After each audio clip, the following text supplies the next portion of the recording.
seg2 family, I am B. We're here with ABEBE Lewis. ABEBE Lewis. Let's talk about your name, ABEBE. Yes, it's my dad named me. My dad's a Rasta. He's a Rastafarian. So A real Rasta. A real Rasta. You know Snoop. Yeah. Snoop did good. See, people don't understand. Snoop did go to Jamaica. Yes. And he did give a lot of money to the kids. Okay. You know what I'm saying? So one that makes thing, him Rasta? Well, the Rastas respect that aspect. Right. Okay. At least he did that because there's people who wear dreads and don't even give back. Give back, or like these kids, they're shooting up places and they got on dreads. Because like when my dad looks at some of these younger kids with the dreads, he's like, do you know what that means? Right. Do you know what we had to do to go through to wear that hair? Do you know what Bob Marley had to go through to wear that hair?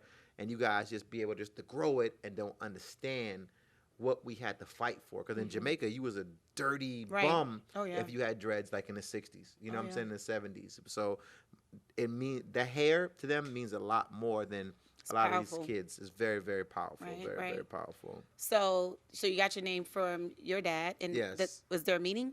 It's a lot of different meanings, but it's one of great praises. Oh, that's nice. it. It was Selassie. You know the hell Selassie? Yes. He was like Selassie as one of his best friends, and he was like the Ethiopian top marathon runner. Okay. So my dad I don't know, he looked up to that guy or saw something in that guy because, you know, I guess names are powerful to Rastas, you know. So once he bestowed me with that name, you know, it expected greatness. It got me in a lot of funny stories during high school, you know.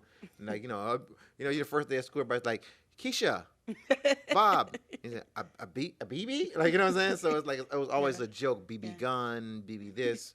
But did you grow up in Miami? Yes. I went to high school. I went to Hibiscus. Okay. Right there. I went to Norland Junior High School. Okay. Then I went to American High School. Nice. You know, so I'm a product of Miami. So that means you can give us some knowledge about, well, from your perspective of the music industry. For some reason, I always say it, I feel like our musicians or our talent, they can go somewhere else and flourish as 100%. Opposed to them just staying here. Why? Why is that the case? Because I think it's the culture thing. It's like, you know, like in New York, there's not like a lot of Mexicans. There's not a lot of different things. And luckily, in Miami, I got to understand the aspect of culture. I got to understand, even though you're Spanish, don't mean you're Cuban.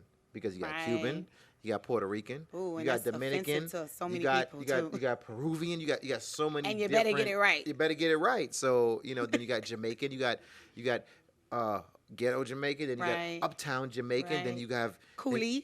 Coolie. Then you have with the Chinese, Zoes, then you got your upscale Zoe. Then you have your straight to the point. You know what I'm saying? So you learn a lot, and I learned so much about culture. Especially in American too. Definitely. That's a melting pot school. Definitely. In the 90s? Yeah. Because I actually was chilling with my boy. His name is King B. I don't know if you know Berwin. He was telling me about this soup that Haitian people bouillon. Okay, bouillon. He was like, yo, you gotta get the bouillon lady. She in Little Haiti, right?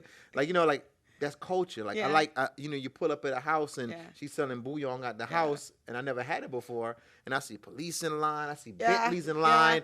I'm like, yo, what the hell? This lady's not even a store, but she got her trap was jumping, and then it's like it wasn't just Haitian or Creole. People was like, I'm Jamaican, and I'm in line getting bouillon. You know what I'm saying? Just you know, because they said it's the best. You know, so and Haitian culture is just like. I think Jamaican culture. I think they say it was one Jamaican, Bookman, or he was Jamaican, and he was down with the Haitians. So it's like it's always one Jamaican. I'm not one Jamaican. You know what I'm saying? So how did you even get involved? So was your dad? Was he the one who influenced you? Yes, he was always in the music business, but you know, as a kid, I wanted to play basketball. Oh, so I was very good basketball player. Okay. But then also, you know, as a kid, we wasn't taught. Well, my parents they didn't really push. They pushed education, but then when the SAT came, I didn't really pass that SAT. So I had to go to like a junior college, then transfer to a college. But by that time, my basketball dreams were kind of like, you know, in disarray. Okay. So as I was coming back to Miami from Florida A&M, my dad was like, "Yo, I'm popping."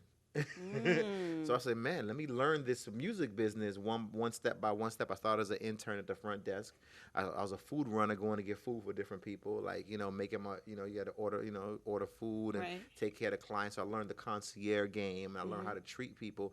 And my, you know, Jamaican parents, it's like, I don't know if you watch Living Color when you have Hey Man. Mm-hmm. Hey, man, I got 6 jobs. Listen, like, I'm well versed with Jamaica. Exactly. I cleaned the studio. I set up the studio. I turned the lights on. I turned the lights off. One man. Yes. I had 18 jobs at the studio. Pretty much. So it's like I understood that aspect of like legacy. Yes. I understand the aspect of, you know, my last name being Lewis, and I want that legacy to be carried on. So when you hear that last name, you hear like, oh, you're Ian, or you're ABEBE's cousin or sister. Right. Wow, like I know you come from, like, you know what I'm saying? So I'm work from ethics. Work ethics, yes. Definitely, you know. Seg2. We'll be right back.